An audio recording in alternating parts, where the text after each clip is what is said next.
Another major factor that the 1970 policy targeted was curriculum, content. What are we teaching? And why are we teaching? And what they did was they recommended setting up a curriculum research committee centers, more than one, and their job would be at the provincial level to look at what are we teaching in our schools, what are we teaching in our colleges, what are we teaching in our universities. That curriculum, that content, is it up to date? Is it in line with recent trends? Or are we still teaching things that we inherited in 1947 only? This is a step in the right direction because it is imperative.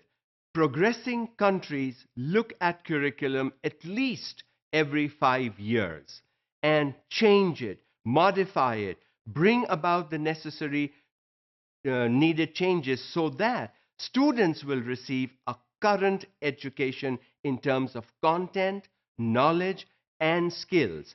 All three things are to be looked at. With the advent of the computer, with the coming of the calculators and those kinds of gadgets in the 1970s, it was imperative that curriculum needed to be changed. And these centers were responsible to monitor the changes in the curriculum and their implementation. Because obviously, when a curriculum changes, the textbooks change. And when textbooks change, teaching methods and assessments and all the other wonderful things that happen in classrooms also should change.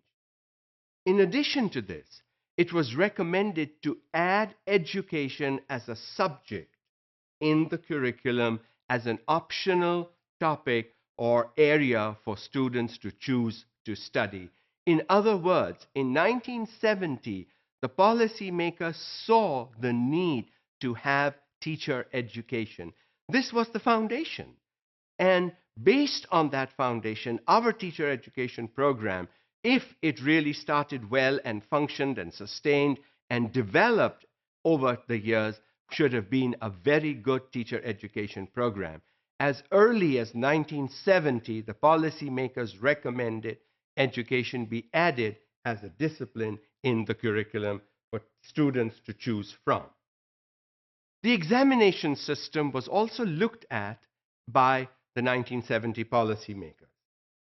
The existing system that existed in 1970 was thought by the policymakers then to be unsatisfactory. It was based on rote learning.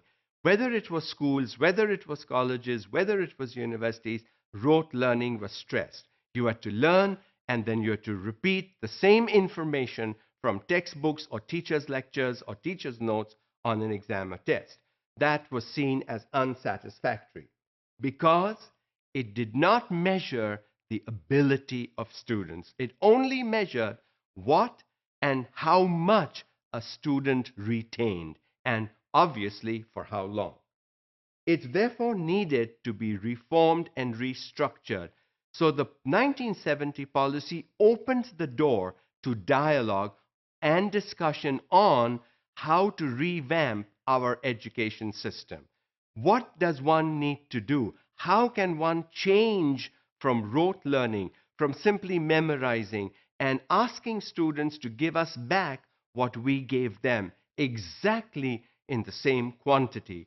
Because come on, we've been through it. I've been through the system where teachers have said, you did not write exactly as I dictated, exactly as the notes I gave, exactly as from the textbook.